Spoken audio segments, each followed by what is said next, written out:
بسم الله الرحمن الرحيم. إخواننا الكرام، أخواتنا الكريمات، أهلنا شعبنا الصابر المرابط.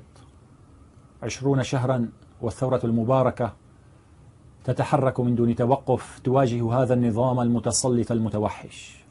لقد فرض النظام حالات معقدة على الجميع، وكان هناك واجب وطني علينا جميعا أن نتصدى من أجل حمله.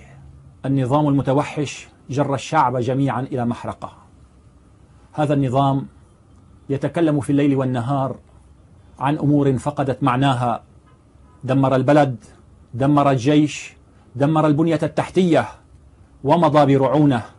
يتحدث عن المقاومة، يتحدث عن الممانعة، يتحدث عن الكرامة، وهو الذي أباح كرامة السوريين، وهو الذي سفك دماءهم، وهو الذي استباح حرماتهم، وهو الذي دمر بيوتهم، وهو الذي نهب اقتصادهم وحياتهم وشردهم وهجرهم. هذا الائتلاف ليست مهمته تقاسم السلطة السياسية ولا توازع الكراسي. الائتلاف هدفه إسقاط النظام الجائر، ويحل تلقائيا بعد أول انتخابات حرة تشهدها بلادنا إن شاء الله. حصلنا على اعتراف عدة دول. هذا الأمر ضروري أيها الإخوة. من أجل نيل شرعية دولية لا بد لإدارة المرحلة القادمة من حكومة انتقالية، ويتشاور أعضاء الائتلاف مع بقية القوى السورية السياسية والشخصيات الوطنية من أجل بلورتها. تحتاج بلادنا إلى إغاثة عاجلة. زرنا دولا كثيرة وعقدت مؤتمرات كثيرة من أجل حشد دعم واسع لهذا البلد الذي يستنزف ويهدم وتستباح حرماته. في نفس الوقت هناك سعي حثيث من أجل بناء هيئة قضائية حتى لا تصبح البلد في حالة فراغ، لأن النظام يراهن أمام دول العالم كلها على أن الثوار، على أنكم يا شعب سوريا العظيم غير قادرين على التعامل مع بعضكم، وستكونون وحوشا تفترسون بعضكم، ولم يدري أنكم أنتم الذين صنعتم الحضارة، وأن هذا البلد كان لب العالم وسيكون لبه مرة ثانية. ولعل بعضكم يعلم أيها الإخوة والأخوات أن هناك هيئات قضائية وشرعية في العديد من المناطق وخصوصا المحررة، وبعضها ما زال تحت سلطة النظام، يعمل في الليل والنهار لإقامة العدل ولعدم السماح بالفوضى ضمن هذه الظروف الصعبة. حتى أن بعض الناس اشتكوا على بعض الأفراد الذين نسبوا أنفسهم إلى الجيش الحر، فحقق معهم واتخذت الإجراءات المناسبة بحقهم. جيشنا الحر أيها الإخوة لا يعتدي على أحد، ولا يقتحم البيوت، ولا ينهب الممتلكات، وكل من يفعل ذلك فالجيش الحر منه بريء. جيشنا الحر ليس جيش مرتزقة، والذين يتصرفون بالإساءة سيعرف الناس جميعا في يوم من الأيام من هم لا ينتسبون إليه، ولا يحسن بهم أن يحملوا هذا الاسم الكريم. ثورتنا بدأت سلمية، وهي سلمية وستستمر سلمية حتى نهايتها، والنظام المتوحش وحده هو الذي أجبر الناس على حمل السلاح. هذا أحد الجوانب المهمة أيها الإخوة، هو دعم جيشنا الحر الذي يتصدى قدر طاقته. ويشهد الله أنه ما من إنسان في سوريا يرضى بأن تدمر بنية الجيش الذي ينتسب إلى السلطة، لأنه الجيش الذي بناه الشعب. هذا الجيش أيها الإخوة بني بأموالنا وعرقنا ودمائنا، ويعز علينا أن يهان أي جزء منه. وأنا أعرف في داخله الكثيرين من الضباط الشرفاء ومن العناصر الشجعان الذين ينتظرون اللحظة المناسبة ليلتحقوا بأبناء أمتهم ويشاركوا في رفع الظلم والطغيان عنها. جيشنا الحر يضم مجموعات عسكرية كثيرة نوصيها جميعا بتقوى الله سبحانه وتعالى في هذه الأمة.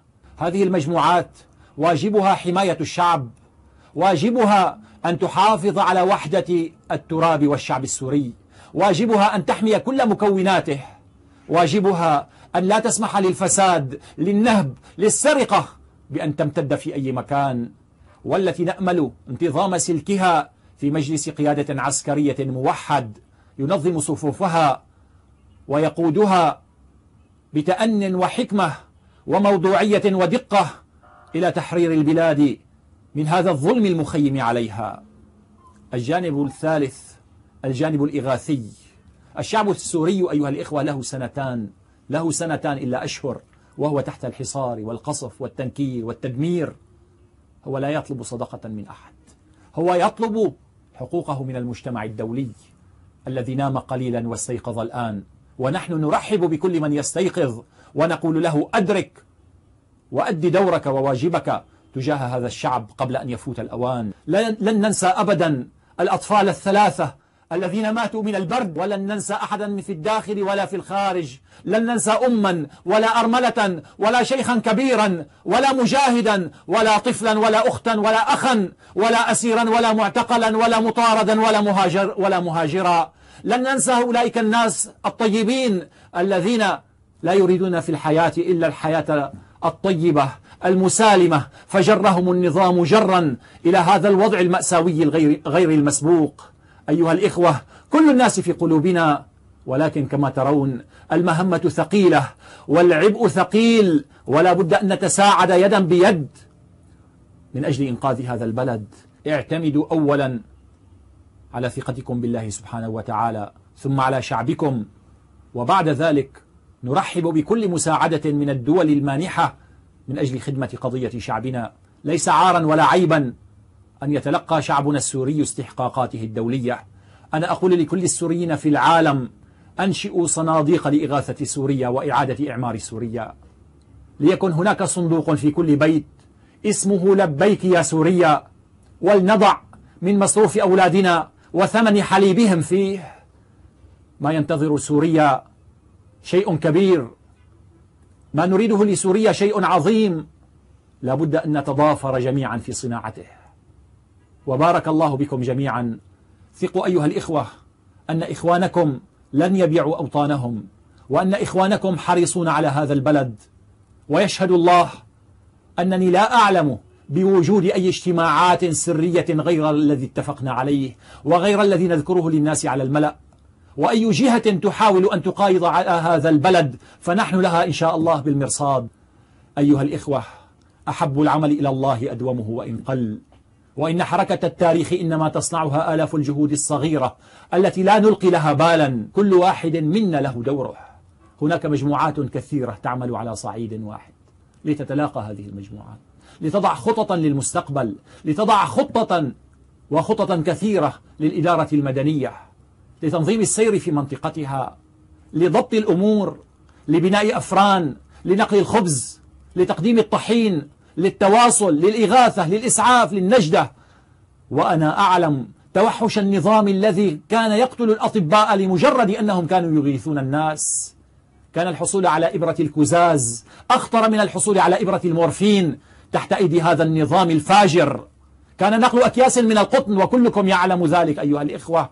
كان هذا الأمر أخطر من نقل السلاح. كانوا يدمرون البنية التحتية للبلد عن عمد وإصرار. هناك أمور كثيرة تفعلونها. حتى الشاعر والفنان عليه أن يبدأ بكتابة قصائد النصر، وعلى المخرج المبدع أن يبدأ كتابة سيناريو انتصار هذا الشعب العظيم وإبراز شجاعته وبطولته وصبره لكل العالم، وليعرف الناس أن هذا الشعب ضحى بكل ما يملك من أجل حريته، ولن يبيعها ولن يتراجع عنها مهما حصل. وهذا النظام سيرحل، والله العظيم سوف يرحل. ولكن أطلب منكم أمرين لا تنسوهما أبدا، هذان هما من مفاتيح النصر. أولهما الثقة بالله سبحانه وتعالى واللجوء إليه، وتحت ذلك أن تحبوا بعضكم. هذان الشرطان إذا اجتمعا أيها الإخوة فثقوا أن النصر قريب. تضامنوا، تكاتفوا، توحدوا، أحبوا بعضكم، ليؤثر كل منكم أخاه، لتؤثر كل مجموعة عسكرية إخوانها، لينجد كل واحد منكم أخاه. أنا أعرف الظروف التي تعيشونها، ولكن تذكروا أننا من الأمة التي كانت تموت من أجل أن تهب باقيها الحياة. هذه هي أمتنا وهذا هو شعبنا. نحن كلنا أيها الإخوة في كل سوريا بكل مكوناته، بكل أفراده وطوائفه وملله ونحله، عشنا فسيفساء عظيمة، أعطت الحضارة لونا عجيبا، لونا رائعا، لونا لم تبدع الحضارة مثله إلا في قليل من تاريخها الطويل. هذا المكون أيها الإخوة لن نفقده بمعيتكم، وسنتابع الطريق من أجله. أحبوا بعضكم، تعاونوا في الخير، كونوا يدا واحدة. وسأخبركم عن أمر آخر، ربما تكون هناك مفاجآت، خطط سياسية لقوى نعرفها أو لا نعرفها، دواؤها بسيط. كونوا يدا واحدة، عسكريين ومدنيين، مسلمين ومسيحيين، علويين ودروز، عربا وأكرادا، إسماعيليين وآشوريين. هذا النسيج كله يا أيها الإخوة يعيش في مكون ظلله الإسلام بمعناه الحضاري الواسع، وأعطاه لونا فريدا، وأعطته كل المكونات طعما قل نظيره في الأمم. نحن شعب واحد، ووحدة التراب والشعب السوري خط أحمر لا يجوز لواحد منا أن يفرط به. تذكروا أنه في بدايات القرن العشرين جرت محاولة لتقسيم سوريا، ورفضها كل الشعب السوري، ونزل إلى الشوارع بمئات الآلاف فتصدى لها وأفشلها. وإذا جرت أي محاولة لخدش وحدة التراب أو الشعب السوري، فعلى الشعب كله أن ينزل إلى الشوارع وأن يرفض كل مخطط لتقسيمه، جاء من أي جهة كانت. أيها الإخوة، هذا الشعب العظيم مضى في سيره، مضى في طريقه، ولا يجوز أن تضيع أثمان انتصاراته سدى.